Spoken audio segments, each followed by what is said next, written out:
কিছু করার ছিল না, আমরা একদিনে কোথায় খেলোয়াড় পাবো। বিপিএল এর চলতি আসরে অপ্রত্যাশিত পারফরম্যান্সে তাক লাগিয়ে দিয়েছে চট্টগ্রাম রয়্যালস। টুর্নামেন্টে খেলাই ছিল অনিশ্চিত, তবে সেই সংখ্যা কাটিয়ে মাহিদী শরীফুলরা রংপুর রাজশাহীকে ছাড়িয়ে এখন পয়েন্ট টেবিলের শীর্ষে। অবশ্য ইনজুরিতে রসিংটন ছিটকে পড়ায় বিপাকে পড়েছে দল। ফর্মে থাকা ইংলিশ ব্যাটারের বিকল্পের খোঁজে বন্দরনগরীর দলটি। চট্টগ্রাম কোচ মিজানুর রহমান বাবুল জানিয়েছেন, সম্ভাব্য সেই ক্রিকেটার হতে পারেন পাকিস্তানের কোনো উইকেটকিপার ব্যাটার। ঘাটতি তো আছেই, একটা টিম বানাতে অ্যাটলিস্ট 6 থেকে 7 মাস সময় লাগে। সো আমাদের হাতে যেই প্লেয়ারগুলাই ছিল আমরা নেওয়ার চেষ্টা করেছি। ইদানিং রসিংটন খুব ভালো খেলেছে নেপালে।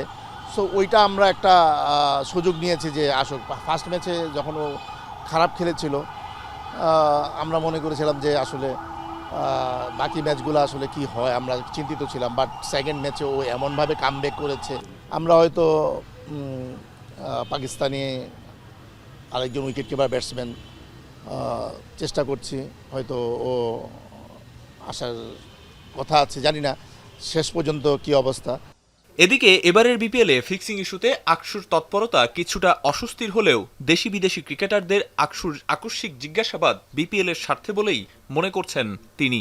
পাশাপাশি জাতীয় দলের বিশ্বকাপ খেলা নিয়ে অনিশ্চয়তা থাকা সত্ত্বেও কোচ বাবুল আশাবাদী সবাই খেলার জন্য প্রস্তুত। অবস্থার পরিপ্রেক্ষিতে এখন যা হচ্ছে হয়তো এটা অনেকের চোখে হয়তো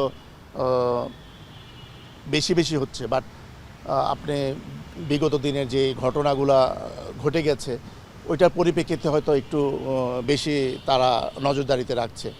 তো বলবো যে কিছুটা এম্বারেসিং অবস্থা হইলেও আমার মনে হয় যে ক্রিকেটের স্বার্থে আমার মনে হয় যে জিনিসটা খারাপ না। ক্রিকেটাররা তো ক্রিকেটই খেলতে চায়। দেখেন, খেলোয়াড়রা প্রফেশনাল, হ্যাঁ, যেরকম পরিবেশই থাকুক না কেন তারা সব জিনিস মানিয়ে নিতে পারে এবং মানিয়ে নেওয়ার চেষ্টা করে, এবং অবশ্যই তারা বিশ্বকাপে ভালো ক্রিকেট খেলবে। সব মিলিয়ে চ্যালেঞ্জ আর সীমাবদ্ধতা সত্ত্বেও চট্টগ্রাম রয়্যালস এই মুহূর্তে বিপিএল এর অন্যতম সেরা দল।